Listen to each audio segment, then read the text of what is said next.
Calculator ছাড়া লগের calculation কিভাবে করতে হয় সেই সিস্টেমটা আজকে আমি তোমাদেরকে শেখাবো। এই সিস্টেম যদি তুমি শিখে যাও তাহলে তুমি পিএইচ, পিওএইচ এবং বাফারের অঙ্ক ক্যালকুলেটর ছাড়াই করতে পারবে। তো আসো আমরা শুরু করি। প্রথমত লগের কিছু মান তোমাকে মনে রাখতে হবে। লগের কিছু মান বলতে যে আমরা সবাই জানি লগ 1 মানে কত, 0। এরপরে লগ 2 এর মান মনে রাখবা, লগ 2 এর মান হচ্ছে 0.3। এই 0.3 এর পরে তোমার 2 বেড়ে 0.2 বেড়ে আমাদের লগ 3 এর মান আসবে 0.5। এরপরে 0.1 করে বাড়বে। লগ 4 এর মান হচ্ছে 0.6, দেখো 0.1 করে বাড়ছে। তারপরে 0.7 লগ 5 এর মান, লগ 6 এর মান হচ্ছে 0.8। বুঝেছো, প্রথমটা 0.2 বেড়েছে, পরের লগ 6 পর্যন্ত 0.1 করে বেড়েছে। বুঝেছো, ক্লিয়ার? এইবার লগ 7, 8, 9 এগুলোতে 8, 9, 10 পর্যন্ত 0.5 করে বাড়বে। মানে এই যে 0.8 যে আছে, এরপরে হবে লগ 7 এর মান 0.85, লগ 8 এর মান 0.90, লগ 9 এর মান 95, লগ 10 এর মান হচ্ছে 1। তো একটা জিনিস মনে রাখো যে লগ 4 এর মান তো 2 এর উপর স্কোয়ার, 2 লগ 2 করাই যায়, এর দ্বিগুণ এইভাবে করে বের করাই যায়। আবার লগ 8 এর মান 2 এর উপর কিউব, মানে 3 গুণ করলে আমাদের একে 3 গুণ করলে 0.90 করাই যায়। পরীক্ষার হলে এত সময় থাকে না জন্য এইটুক মান মুখস্থ করে ফেলবা। আমরা কিন্তু একটা থেকে আরেকটা মান বের করতে পারি, শুধু মৌলিকগুলোর মান মনে রাখলেই হয়। কিন্তু এইভাবে করে মনে রাখাটা ইজিয়ার, বুঝেছো? তাই এইভাবে করে মনে রেখে দিবা। তো এই পর্যন্ত হওয়ার পরে আমাদেরকে ধরো আমরা পিএইচ এর অঙ্ক করব। তো পিএইচ এর একটু কনসেপ্ট জানতে হবে আমাকে।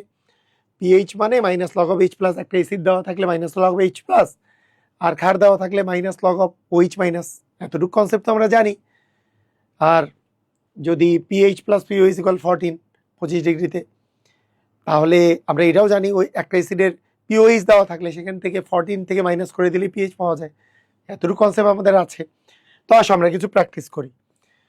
মনে করো তোমার জীবন অনেক সহজ, তোমার আসলো 0.01 মোলার HCl এর পিএইচ কত, কি করবা?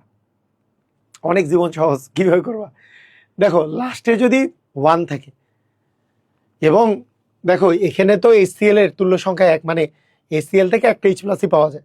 সেই ক্ষেত্রে এই ঘনমাত্রা যেটা আছে সেটাতেই তোমার অ্যান্সার হবে। এইটা তুমি ধুমধাম করে অ্যান্সার দিয়ে দিবে। কি দিবা জানো? লাস্টে পয়েন্টের পরে যদি শেষে যে 1 থাকে, তাহলে পয়েন্টের পরে কয় ডিজিট আছে? 2 ডিজিট, তার মানে অ্যান্সার হবে 2। বলো অ্যান্সার কত হবে? অ্যান্সার হবে 2। বুঝেছো? যদি 1 ডিজিট থাকতো তাহলে 1 অ্যান্সার হইতো। শেষ কাহিনী, এতটাই সহজ। বুঝেছো তো? এই যে পয়েন্টের পরে 2 ডিজিট আছে। দেখো এইখানেও HNO3 তে H আছে একটা, তাহলে অ্যাসিডের পিএইচ বের করার ক্ষেত্রে কিভাবে করবা? Same system. লাস্টে আছে 1, তাহলে 1, 2, 3, 4, 5টা দশমিকের পরে 5 ডিজিট আছে, তার মানে পিএইচ হবে 5। ক্লিয়ার? বুঝেছো? আর ভুল হবে? তো জীবন তো এত সহজ থাকে না সবসময়, কিরকম কঠিন থাকতে পারে। আচ্ছা এইটা কি কোনো কঠিন হলো? বলো, যদি একটা ক্ষার দেয়া থাকে, তাহলে ক্ষার দেওয়া থাকলে কি পিএইচ নাকি পিওএইচ? ক্ষারের ক্ষেত্রে বের করবা পিওএইচ। পিওএইচ কত হবে? আগের মতো ওইচ তো এখানে একটা, তাহলে জীবন অনেক সহজ, যে দশমিকের পরে জয় ডিজিট হবে 1, 2, 3, 4 ডিজিট, তাহলে পিওএইচ হচ্ছে 4। তাহলে পিওএইচ যদি 4 হয়, যেহেতু এটা ক্ষার তাই পিওএইচ 4, তাহলে পিএইচ হবে 14 থেকে 4 বিয়োগ করলে 10। ক্লিয়ার? বুঝেছো? তুমি বলবা জীবন কি এত সহজ সবসময় থাকে? থাকে না তো। সবসময় কি 0.1 থাকবে নাকি? পয়েন্টের পরে এবার 2 আসছে, 2টা 0 দিয়ে 2। এটা কি করব? এইটা করার সিস্টেম দেখো, এটা করার সিস্টেম হলো, এটা করার সিস্টেম খুবই সহজ। দশমিকের পরে কয় ডিজিট আছে? 3 ডিজিট আছে। 3 দিয়ে মাইনাস দিবা, 3 দিয়ে একটা মাইনাস দিবা, জয়টা ডিজিট থাকবে দশমিকের পরে আগে দেখে নিবা। কিন্তু HCl এ একটা H প্লাস দেয়, তার মানে আমাকে বের করতে হবে লগ 0.002, এটার মান বের করতে হবে। কি করবা? দশমিকের পরে জয় ডিজিট তত দিয়ে দিলা, দিয়ে একটা মাইনাস দিবা। মাইনাস দিয়ে এই যে লাস্টে যেই জিনিসটা, যেই সংখ্যাটা আছে 1 বাদে, সেইটা লগ অফ 2 বসাই দিবা। এই যে 2 যে আছে, এই লগ অফ 2 বসাইলেই হয়ে যাবে। তুমি বলো তো লগ 2 এর মান একটু আগে বের করা শিখছো না? লগ 2 এর মান কি? 0.3। এই যে একটু আগে তো বের করলাম, লগ 2 মানে 0.3, লগ 3 মানে 0.5, তারপরে 0.1 করে বাড়ছিল। এটা তো মনেই আছে, তাই না? তাহলে 0.3 বিয়োগ করলে, 3 থেকে যদি 0.3 বিয়োগ করো তাহলে 2.7, তাই না? যারা এই বিয়োগও পারো না, 3 থেকে 3.0 থেকে 0.3 বিয়োগ করতে না পারলে তো শেষ। 10 থেকে 3 বিয়োগ করলে 7, তাই না? তাহলে 2.7 আসতেছে। আচ্ছা, এইবার আসছে H2SO4। বলো H2SO4 কি একটা H প্লাস দেয় নাকি দুইটা H প্লাস দেয়? দুইটা। তার মানে যেই ঘনমাত্রা দেওয়া থাকবে, তার দ্বিগুণ মোলারের H প্লাস বের করতে হবে, এর দ্বিগুণ। একে 2 দিয়ে যদি গুণ করো কি আসবে?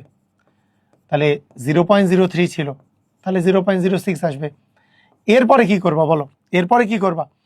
দশমিকের পরে 2 ডিজিট, তাহলে 2 মাইনাস, এখানে কি আছে log 6। বলো log 6 এর মান কত? একটু আগেই মুখস্থ করাইলাম log 6 এর মান 0.8। শেষ কাহিনী। log 6 এর মান 0.8 হইলে অ্যান্সার হবে কি 1.2। এই log 6 এর মান যে 0.8 মুখস্থ হয়েছে কিনা? এই যে log 2 এর মান 0.3, এরপরে 3 এর মান 5, 4 এর মান 6, 5 এর মান 0.7, 6 এর মান 0.8। মুখস্থ হয়েছে? মুখস্থ হলেই কিন্তু হয়ে যাবে ধুমধাম করে অ্যান্সার। পারবা? দেখো আমরা কি করছি, আমি কি বলেছি যে আমার ঘনমাত্রা বের করতে হবে কি এর ডাবলের। মানে তুমি যখনই দেখবা এখানে কি আছে, দুইটা H প্লাস আছে, তার মানে এর ঘনমাত্রা বের করলে হবে না? এটা তো অ্যাসিড, এর বের করতে হবে 0.03 × 2, এইটার মানে 0.06 এর মান বের করতে হবে, মোলারের বের করতে হবে। তাহলে 0.06 কেমনে বের করবা? দশমিকের পরে কয় ডিজিট আছে? 2 ডিজিট, মানে 2 মাইনাস লগ অফ কত? 2, সরি লগ অফ 6, লগ 6 এর মান 0.8। এটা মুখস্থ হইলেই হয়ে গেল, একবারে ধুমধাম করে পেরে যাবা। বলো এটা কি হবে, দেখি পারো কিনা। বলো এটা কি অ্যাসিড না ক্ষার? এটা হচ্ছে ক্ষার। ক্ষার হইলে পিএইচ নাকি পিওএইচ? বলো ক্ষার হইলে পিএইচ নাকি পিওএইচ? ক্ষার হইলে পিওএইচ। তাহলে পিওএইচ কোন ঘনমাত্রা দিবা? এটাই দিবা নাকি 2 দিয়ে গুণ করতে হবে? 2 দিয়ে গুণ করতে হবে। কেন? কারণ এখানে ওইচ আছে দুইটা, তাহলে 2 দিয়ে গুণ করো। 0.004 2 দিয়ে গুণ করলে আসবে 0.008, 0.008 আসবে। এখন তুমি গুণ, দশমিকের পরে কয় ডিজিট আছে? 1 2 3, 3 minus log 8, 3 minus log 8। Log 8 এর মান কত বলো? লগ 8 এর মান ছিল 0.9। এগুলো একটু মুখস্থ করে ফেলবা। লগ 9 এর মান 0.95, লগ 10 এর মান 1, তাহলে কত আসতেছে? 2.1। কিন্তু এটা তো পিওএইচ এর ভ্যালু, তোমার চেয়েছে পিএইচ এর ভ্যালু।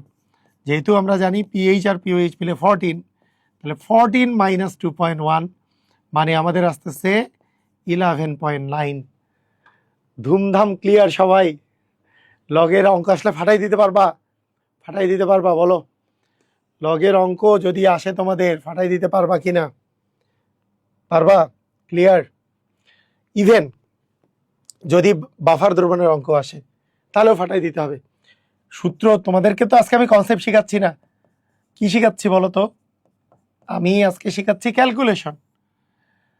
আমাদের বাফার দ্রবণে, এটা একটা অ্যাসিডিক বাফার, পিএইচ ইকুয়াল পিকে, লবণের এই যে মোল আর ঘনমাত্রা গুণ আকারে থাকে উপরে, লবণের মোল আর ঘনমাত্রা গুণ আকারে থাকে লবণ।